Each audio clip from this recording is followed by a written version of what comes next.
Have you ever stopped to think about what actually holds your sense of self together? I mean, really holds it together. Imagine for a second that your entire psyche is a knot, a really delicate, intricate knot with a specific and surprisingly fragile structure. Well, today we're diving into one of the most fascinating and, let's be honest, challenging ideas from the psychoanalyst Jacques Lacan, the concept he called the synthome. So, at the very heart of Lacan's later work is this figure right here, the Borromean knot. Now, it looks pretty simple, but this is his model for the entire human psyche. Each of these three rings represents a fundamental part of our experience. And what makes this knot so special is that they're all interlinked in such a way that if you cut any one of them, the other two fall completely apart. It's an incredible metaphor for just how connected and yet how fragile our sense of reality truly is. Okay, so what are these three rings anyway? Well, first you've got the real. That's the raw, chaotic stuff of existence that we can never fully grasp or put into words. Then there's the symbolic. This is the world of language, of laws, of social rules, everything that structures our reality. And finally, you have the imaginary, which is the realm of our ego, our self-image, how we picture ourselves.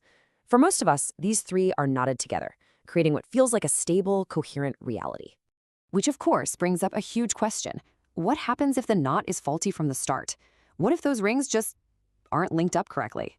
This is exactly what Lacan called a lapsus of the knot, a kind of fundamental slip-up in how the psyche is built.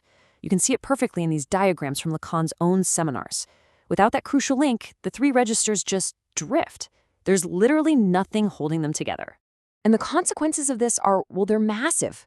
When this basic structure fails, a person's entire sense of reality is at risk of just falling apart. It's a state that teeters right on the edge of what Lacan would call psychosis, a complete and terrifying unraveling of the self. So if the knot fails, what do you do? This is where Lacan's thinking gets really wild. He introduces this idea he calls the synthome.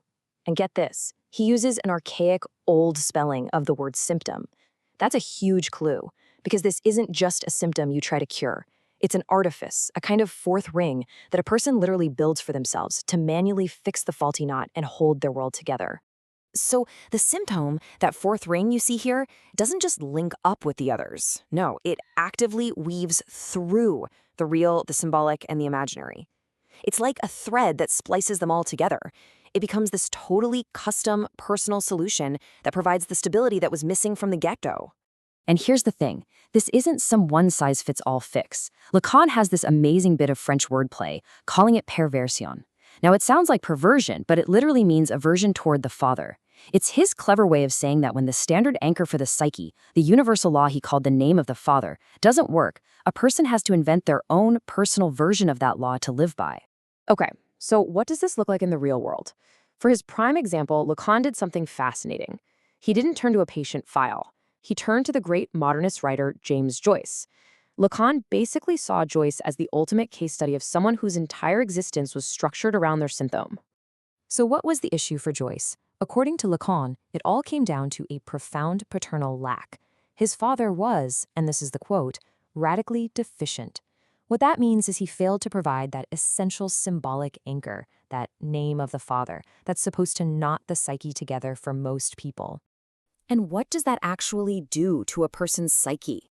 Well, without that paternal anchor, Joyce's imaginary register, his sense of self, his ego, his very feeling of being a unified body, was just untethered. It was constantly threatening to simply slip away, leaving his entire world completely unstable. And this comparison really lays it all out, doesn't it? On one hand, you have the traditional anchor, the name of the father, this universal law that gives most people their stability. But for Joyce, that failed. So what was his solution? His art. It became a kind of prosthetic ego, a self-made anchor doing the structural work his father couldn't. Think about it. He literally had to make a name for himself because the name he inherited wasn't enough to hold him together.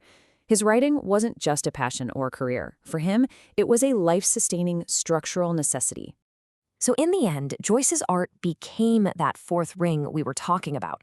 It was this incredibly complex, consistent machine he built out of pure language to wedge his reality back into place and stop himself from dissolving.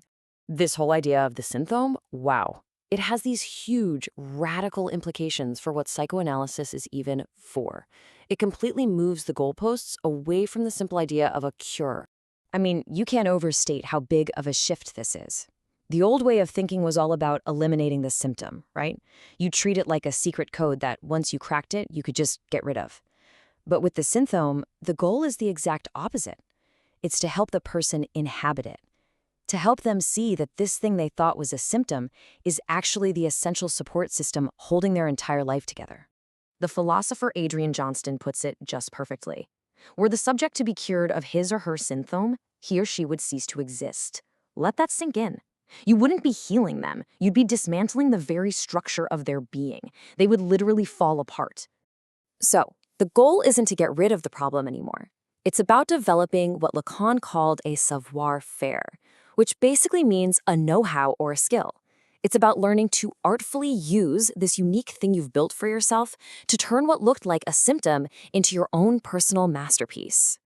And that leaves us with a really provocative question, one you can think about for yourself. What if that one thing you've always seen as your biggest flaw, your most stubborn, nagging symptom, is actually the most essential thing about you? What if it's the very knot holding your world together? And what if the goal isn't to be cured of it, but to truly finally master it?